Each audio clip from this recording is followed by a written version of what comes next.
de retour, Bien enfin. sûr. Et avant toute chose... Désolé les petits gars, on a eu des problèmes d'emploi du temps, on n'a pas pu se voir trop souvent. On a mis en pause un peu la chaîne et là on revient de plus belle, je vous l'annonce. Merci pour la bonne nouvelle. Et nous vous l'avions annoncé dans les précédents épisodes, nous allons faire en effet la trilogie Spider-Man. Donc les 3 prochains épisodes seront consacrés aux 3 films de Sam Raimi avec Tobey Maguire. Mais avant tout, c'est qui Spider-Man ? C'est un super-héros et c'est le super-héros le plus connu de New York finalement. Il a été créé par Stan Lee et Steve Ditko en 1962. Il fait sa première apparition dans Amazing Fantasy. C'est le numéro 15, voilà, dans lequel il fait sa première apparition finalement. Et il se fait tout de suite une place à la télé en 63 avec une série d'animation, puis après en 77 avec une série en live action. N'allez pas regarder, hein, ça a mal vieilli, je vous mens pas. Évidemment, Spider-Man avant tout, c'est Peter Parker. Oui. Un petit lycéen un peu loser qui se fait mordre par une araignée radioactive et qui devient Spider-Man. Alors évidemment, Peter Parker n'a pas été le seul Spider-Man, il y en a eu Oh non. à l'appel. À l'appel. Mais c'est le personnage originel et c'est évidemment le plus populaire d'une certaine manière. C'est le premier ?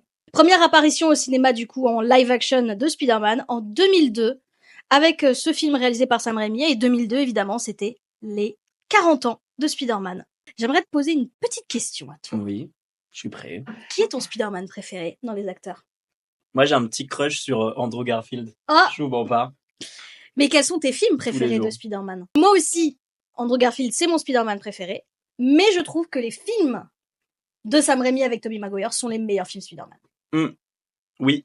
Non, ça se tient. Je parle tout à fait par pure nostalgie, hein, complètement, je Ça pense. se tient parfaitement, même si j'ai quand même beaucoup d'affection pour Amazing Spider-Man 2. Oui. Voilà, que j'adore. J'aime beaucoup aussi les films Across the Spider-Verse et Into the Spider-Verse. Voilà, les films animés. d'animation. Je pense que tu voulais nous parler un petit peu en particulier de Sam Raimi, le réalisateur. Absolument, oui, Sam Raimi, qui est un réalisateur américain, vous vous en doutez. Il a de nombreux films à son actif. Il a commencé surtout dans les années début 80 en fait, avec la saga, si on peut l'appeler comme tel, Evil Dead. Donc il est très cinéma d'horreur. Il est connu pour ça. Producteur aussi de nombreuses séries, notamment Xena la guerrière. Et enfin, en 2022, la petite Madeleine de Proust. Doctor Strange 2, Multiverse of Madness. Du coup, le film Spider-Man sorti en 2002, réalisé par Sam Raimi, comme tu l'as dit, on peut aussi compter dans l'équipe David Koepp, qui est le scénariste, qui a également écrit les Jurassic Park, enfin les 2 premiers Jurassic Park en tout cas. Et c'est également composé par Danny Elfman, qui a composé tellement de films. C'est un peu le compositeur attitré de Tim Burton. Oui. Il a aussi fait énormément de films à côté, je pense. Et notamment les Simpsons aussi. Aussi. Le générique des Simpsons, de Desperate Housewives. Ou la musique de 50 Shades of Grey. On peut aussi compter à la lumière Don Burgess, qui a fait la lumière de Forrest Gump. Je sais que toi, tu n'aimes pas ce film particulièrement. Dis-le pas aux gens. Les costumes qui ont été faits par James Akeson, qui a également fait les costumes de Man of Steel, un petit habitué des films de super-héros. C'est le premier film à avoir fait 100 millions de dollars le premier week-end. Depuis, bon, c'est un peu la norme pour les films de super-héros. Vrai. Et c'est le premier film également à avoir le logo Marvel, vous savez, avec toutes les pages qui défilent comme ça. C'est le tout premier. Voilà. Petite nostalgie comme ça. Au casting! Le beau casting. On a. En Peter Parker / Spider-Man, nous avons Tobey Maguire. On a Kirsten Dunst en Mary Jane Watson, qui est le love interest de Spider-Man / Peter Parker. On en parlera plus tard. James Franco en Harry Osborn. J.K. Simmons en J. Jonah Jameson, qui est pour moi un des meilleurs castings des films de comics. Pour faire Tante May et Oncle Ben, on a Rosemary Harris et Cliff Robertson. Norman Osborn, c'est Willem Dafoe, le génie, pour la fin. finalement. Ah, pardon. J'allais le garder pour la fin. Ah, tu veux me buter là. Un petit peu, mais c'est pas grave. C'est pas grave. Donc on a, oui, en effet, Willem Dafoe qui fait Norman Osborn et qui le fait bien. Le bouffon vert, Green Goblin, qui est absolument extraordinaire. On a également Elizabeth Banks qui joue Betty Brandt et Bruce Campbell qui joue dans les 3 films Spider-Man. Et on a Joe Manganiello en Flash Thompson. Sam Raimi, tu en parlais. Oui. Il a été choisi pour faire ce film parmi tant d'autres réalisateurs. Il a été choisi parce que il est absolument fan de comics. Il a une collection s'étalant sur 25 000 comics. C'est beaucoup. Maxence, ouais. Le roi du synopsis, aurait-il quelque chose à nous dire ? Pas du tout. Barrez-vous. Alors, ce film retrace l'histoire de Peter Parker, un lycéen largement harcelé et amoureux de sa voisine qui ne lui donne pas l'heure. Comme si ça ne suffisait pas, lors d'une sortie scolaire dans un labo, il se fait également bolosser par une araignée génétiquement modifiée. Après une bonne nuit sommeil et un gigapustule sur la main, Peter gagne en force, en acuité visuelle et en aura, grâce à Dieu, puisqu'il devient évidemment le célèbre Spider-Man. À la mort de son oncle Ben, il va devoir choisir entre la vengeance ou l'héroïsme et mettre sa vie normale de côté. Sans compter qu'au même moment, le père de son meilleur ami décide de devenir complètement zinzing et vert. Petit monde parallèle, il aurait pu ne pas être réalisé par Sam Raimi. Évidemment, à Hollywood, ça passe par tellement de mains. On aurait pu avoir David Fincher, mais qui aurait réalisé, non pas ce film-là, mais qui aurait réalisé le film sur la mort de Gwen Stacy. On aurait pu avoir Chris Columbus, qui a décidé au final de réaliser Harry Potter 1 et Harry Potter 2. On aurait pu avoir James Cameron. On aurait pu avoir Barry Sonnenfeld, qui a notamment fait les Men in Black. On aurait pu avoir Michael Bay. On aurait eu beaucoup plus d'explosions. Roland Emmerich, on aurait pu avoir beaucoup plus de catastrophes. Et M. Night Shyamalan, on aurait pu avoir un plot twist. Pour Peter Parker, alors là, oulala, c'est passé par tellement de mains. Leonardo DiCaprio, le grand ami de Tobey Maguire, aurait pu jouer à l'époque où James Cameron voulait réaliser. On aurait pu avoir Ewan McGregor, on aurait pu avoir Freddie Prinze Jr. Dans Scooby-Doo. Voilà, on aurait pu avoir Heath Ledger. Et Jude Law. Jude Law. Frankie Muniz. Malcolm. On aurait pu avoir James Franco qui a fait les essais pour Spider-Man, mais la femme du réalisateur a dit lui il serait bien pour Harry Osborn. Et on aurait pu avoir Topher Grace qui au final a joué Venom dans le 3e, on en parlera dans 2 épisodes. Pour MJ, on aurait pu avoir Elizabeth Banks qui avait passé le casting, mais qui au final a fait Betty Brandt. Tellement vrai. Et on aurait pu avoir Kate Hudson. N'importe qui d'autre que Kristen Dunst, ça aurait été pas mal.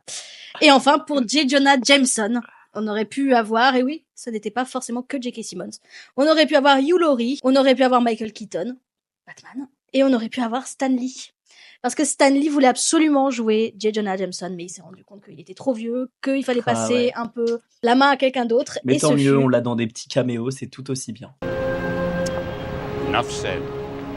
Et pour Norman Osborn, on aurait pu avoir Nicolas Cage, Jim Carrey, John Malkovich, on aurait pu avoir Mel Gibson, on aurait pu avoir John Travolta, on aurait pu avoir Robert De Niro ou Billy Crudup. Est-ce qu'on ferait pas quelques petites anecdotes? Non. Non. Si, allez, des petites anecdotes. Des petites anecdotes. Willem Dafoe a fait 90% de ses cascades. Sam Raimi, il a un petit gris-gris, figurez-vous, qui met absolument dans tous ses films, c'est sa voiture. Sa vieille voiture, donc c'est une, que je le dise bien, parce que moi je m'y connais pas en tout ce qui est automobile, une Oldsmobile Delta 88 de 1973, figurez-vous. C'est la voiture d'Oncle Ben. Il la met absolument partout, ça y est, on a compris, depuis Evil Dead en 81, 82. Ouais, toi là, tu t'approches pas trop de ma caisse, hein? Ouais, tu recules. Il va te dire foutre, toi. Une anecdote que tout le monde sait, on va la redire vite fait. Le moment où Spider-Man rattrape tous les trucs avec son plateau, ce n'est pas des effets spéciaux. Oh non. Oh non, ce sont des vrais effets, enfin ça a vraiment été fait. Il y a eu beaucoup de prises. 156 prises. Ça va pour vous. Sur le tournage, il y a, figurez-vous, 4 costumes de Spider-Man qui ont été volés. Où ils sont? Rendez. Willem Dafoe, du coup, qui joue Norman Osborn, aka le bouffon vert, aka The Green Goblin, qui est le méchant le plus, j'ai pas envie de dire redondant, mais c'est celui qui revient le plus dans les comics en étant le méchant de Spider-Man. Willem Dafoe qui a ses dents qui ne sont pas très délicates. Dégueulasse. Ils ont décidé, pour Norman Osborn, donc le grand businessman, de lui mettre un dentier pour qu'il ait une dentition plus clean. Mais quand il est en gobelin, ou sa personnalité de gobelin, il a ses dents naturelles. On peut le voir notamment dans la scène où il se parle à lui-même avec cette hallucination dans le miroir. Il y avait une certaine rivalité entre James Franco et Tobey Maguire, car en effet, James Franco n'a pas été très délicat avec le physique de Tobey Maguire et se moquait de lui assez activement La honte. sur le tournage en disant qu'il avait des attraits de grenouille. Sauf que Tobey Maguire n'a pas pris ça à la rigolade et a vraiment été touché par ces accusations de grenouille. Et du coup, l'ambiance était très très tendue entre eux. On a une scène absolument iconique dans ce film. Outre tous les mèmes qui sont sortis de ce film, on a en plus plein de scènes iconiques, dont le bisou dans l'allée, le bisou à l'envers. qui a été très très désagréable à tourner pour les deux acteurs, car en effet l'eau est glaciale Qui est rentré dans les narines. et qui rentrait dans les narines de Tobey Maguire. Petit truc un petit peu moins fun, mais je pense que c'est peut-être important d'en parler. Le film est donc sorti en 2002. Il a été tourné bien avant. Il y a toute une partie post-production et Ah tutti oui. quanti. La première bande-annonce qui était sortie, il y avait un plan de New York avec les tours jumelles, le World Trade Center. Vous le savez comme moi, le 11 septembre 2001, il s'est produit une grosse tragédie à Appuie New les tours York. jumelles. Appuie les tours jumelles. Appuie les tours jumelles. Du coup, la première bande-annonce a été supprimée. Il y avait des affiches aussi, je crois. Et ouais, et une affiche notamment où on voyait l'œil de Spider-Man avec le reflet de New York dans son œil, et il y avait les deux tours jumelles aussi. Et Sam Raimi a quand même décidé de les garder. On les laisse en hommage. Et voilà. Ils ont rajouté une scène d'ailleurs après le 11 septembre, ils ont décidé de tourner une scène pour montrer le patriotisme américain. C'est la scène où sur le pont, les Américains jettent des détritus sur le bouffon vert. Oh yeah, I got some for your ass! You mess with Spidey, you mess with New York! You mess with one of us, you mess with all of us! Mon cher Maxence, Quoi encore? quels sont tes points positifs et quels sont tes points négatifs? Laisse-moi réfléchir, Talina. Dans les points positifs, j'ai noté premièrement un film qui vieillit bien. 2002 quand même. Le film a 22 ans. Il y a des gens qui regardent ce podcast qui étaient même pas nés, d'accord? Il est assez comic accurate sur beaucoup de points. On a des moments forts, on a de l'émotion, on a du drame. Il y a tout ce qu'il faut finalement, de l'action. Je pense notamment à la mort de Ben, qui est très bien retranscrite. J'aime ce qu'a fait Sam Raimi finalement d'apporter un max de profondeur au personnage. Là où dans les autres films Spider-Man, je pense à Amazing ou ceux avec Tom Holland tout simplement, où c'est moins le cas. Par exemple, là on a plus quelque chose avec la relation Harry-Peter qu'on n'a pas forcément ailleurs. Peter et sa tante, tout est pensé autour des personnages et leur dualité un peu intérieure, leur choix de vie, leurs contraintes, tout ça. Je trouve ça très beau. C'est vrai que les personnages secondaires sont, je trouve, un peu plus poussés que ce qu'on peut retrouver dans les Amazing ou la trilogie de Home, parce qu'on se concentre énormément sur Peter Parker dans les autres, ce qui est bien aussi. Gros point positif pour la musique de Danny Elfman, qui nous a sorti un thème absolument extraordinaire. Et on a, pour moi, je trouve, la meilleure tante May des films De Spider-Man. fou. Elle est extrêmement touchante. Pour le meilleur Oncle Ben, même si celui-là est très bien, j'ai une très grosse préférence pour celui de Amazing Spider-Man, qui éduque énormément Peter Parker, qui est joué par Martin Sheen. Pour moi, on a un casting absolument extraordinaire pour tout ce qui est les personnages secondaires. J. Jonah Jameson, Qui peut s'asseoir à sa table et dire « je fais mieux que toi ». c'est extrêmement bien écrit, je trouve. Moi, je parle avec énormément de nostalgie. Mais pour moi, ça reste les meilleurs films Spider-Man. Parce qu'ils sont complètement revisionnables, sans aucun problème. Là, c'est une trilogie qui tient toute seule et qui est extraordinaire. Point négatif, le costume du bouffon vert. Alors, unpopular opinion, j'aime le fait qu'ils aient revisité le costume. Cependant, quand il est sur le planeur, ok, je trouve que c'est cool tout ça. Quand il est debout à côté de Spider-Man, je le trouve disproportionné en fait. Il fait tout frêle, il a un tout petit corps et tout, alors qu'il a une big tête. Le fait qu'il n'y ait pas d'expression du coup due à son masque, ça me gêne un petit peu. Ça reste un bon costume et je suis content qu'ils aient revisité ça quand même. Ils avaient leak une image du masque du bouffon vert qui ressemblait vraiment à un gobelin, qui me plaisait un peu plus. Là, ça reste du casque, je suis moins fan. J'ai aussi un autre petit bémol sur la première scène de combat, qui maintenant je la trouve un peu kitsch avec tous les ballons dans le ciel et tout. I surrender! Oh boy. Un peu kitschos, mais 3 fois rien. Il fallait trouver des points négatifs, je trouve des points négatifs, mais voilà. Je te laisse parler d'MJ. Du coup, si tu veux. Est-ce que c'est du coup on a le même point négatif? Mhm. À commencer par sa robe Japonaise là, voilà, japonaise, chinoise, qui lui a demandé. Je ne sais pas si Kirsten Dunst, qui est une excellente actrice, quand même, parce qu'elle Elle est super dans Civil War. C'est une super bonne actrice. Oui. Elle n'était pas le meilleur choix, je pense, pour MJ. Soit ça, soit le personnage d'MJ est très mal écrit. Ils ont quelque chose contre cette MJ. Elle est extrêmement antipathique. Ouais. Elle ne fait que les.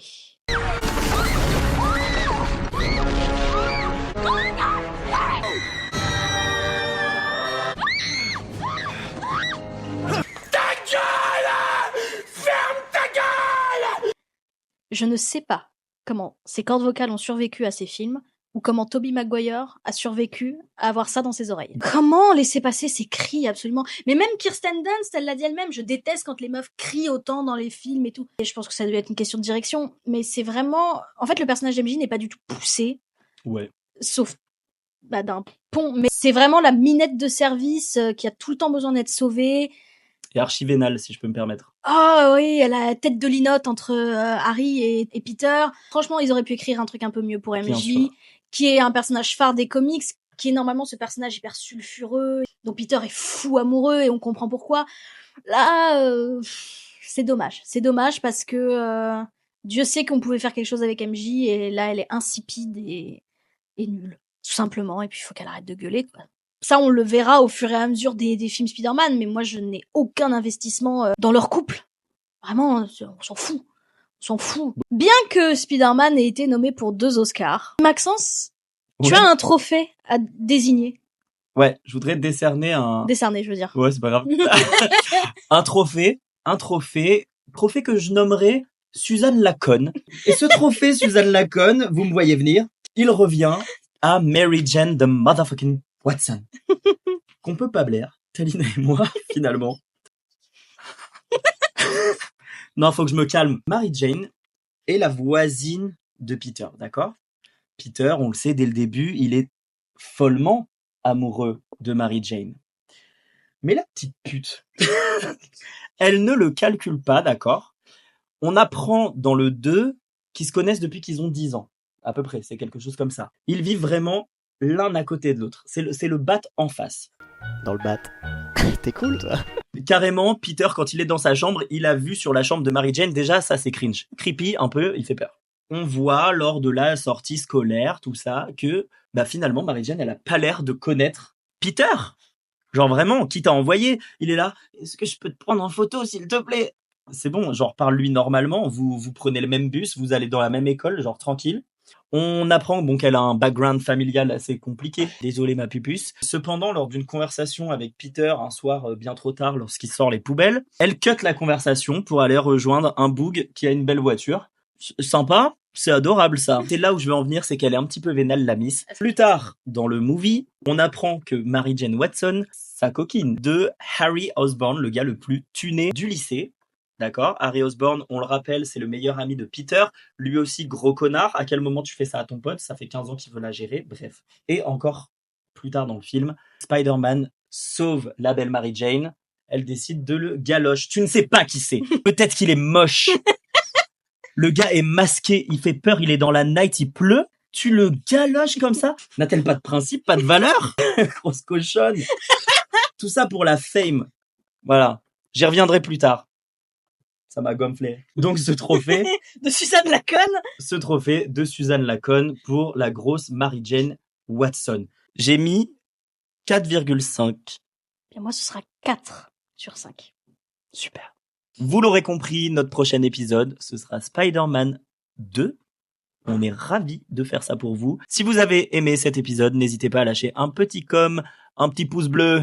Et venez voir la deuxième vidéo, du coup. Sur Spider-Man 2, en fait. On vous aime beaucoup.